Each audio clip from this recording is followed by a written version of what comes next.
objective reality. Not only the feeling to be suffering nature, but the feeling as empty of object reality. Likewise, the mind to be empty of object reality, and the rest of the phenomena to be empty of object reality. This is what the Bodhisattvas do, right? So we see that with the practice of the four mindfulnesses, we see that there are two categories. One, and in Thailand,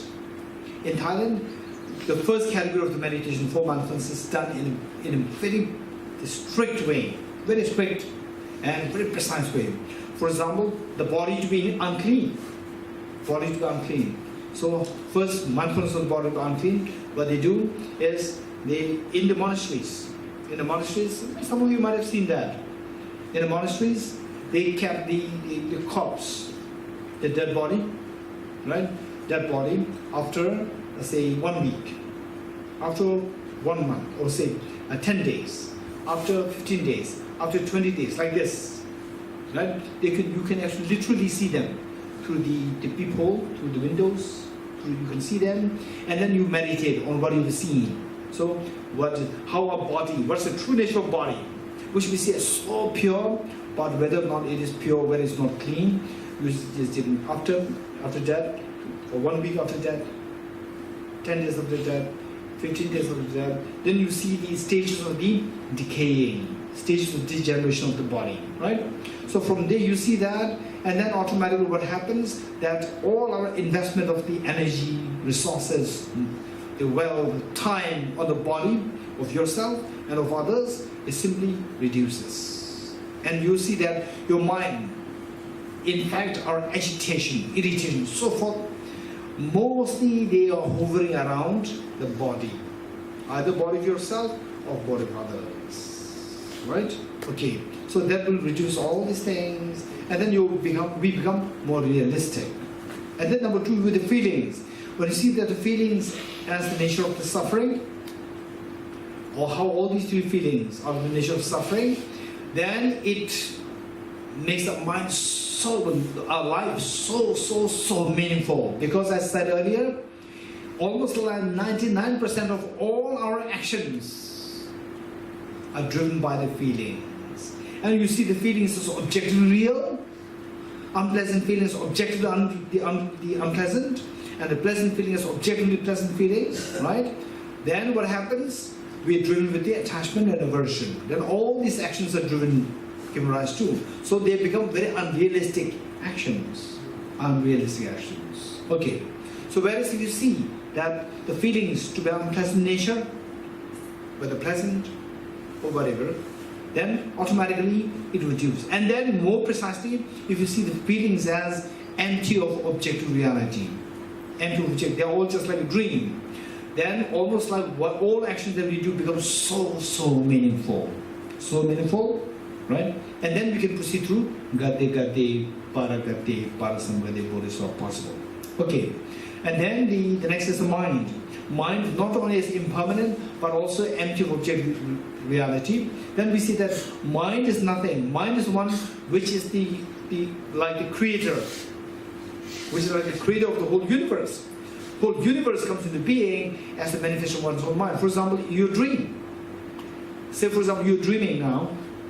Say that you're dreaming. You dream, you drove all the way from your house to your place here, you are seeing the car, you are seeing the flowers around, you are seeing the trees, you are seeing all these buildings, and you are seeing the cars in front of you with the number plates, right?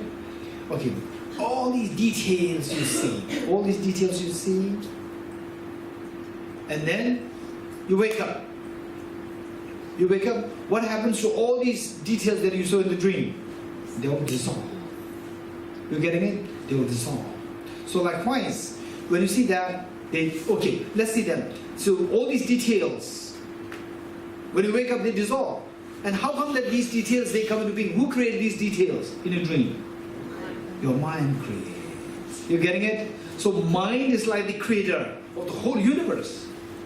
Just as the mind is creator of all the details, all the numerosity, the numerous details of your dream, you wake up when you're seeing all these things, innumerable billions, trillions of details that you're seeing that nothing, but your mind is created. So your mind is like the creator of the whole universe. This is one point.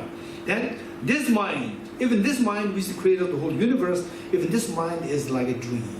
You getting it? This is extremely, extremely valuable meditation.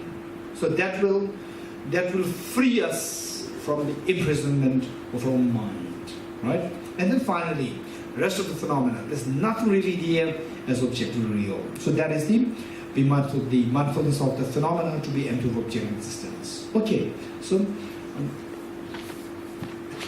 we'll stop here for the break. So next we'll do the second and the third session. We'll do on emptiness, right?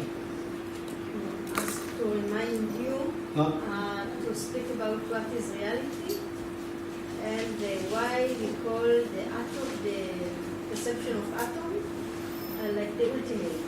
Like watching the flower and watching it. Where okay, who is that person who asked this question? Is over there. Okay, good.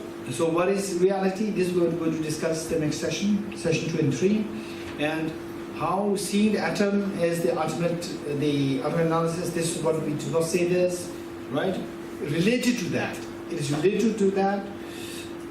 So this will be discussed afternoon. The first one, of course, there is to be the second and third session will be dedicated on that. And if we get a little time, third session, we'll do a meditation on the emptiness of the mind. If you get a little time, emptiness of the mind.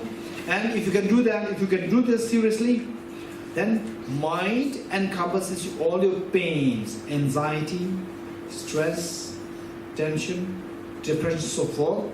And then when these experiences happen to you, for example, like the anxiety, stress, depression, the mind feels so heavy and as well as something's corroding, so corrosive inside, this feeling comes to you. So this feeling, we subject this to emptiness experience, emptiness meditation.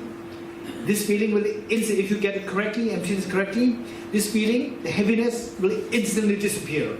Right? It's extremely healing. That is for immediate benefit. Then if you can meditate on a daily basis, there's no room for the external factors to create tension, stress, depression, anxiety and so forth anymore. Right? This has an incredible great benefit.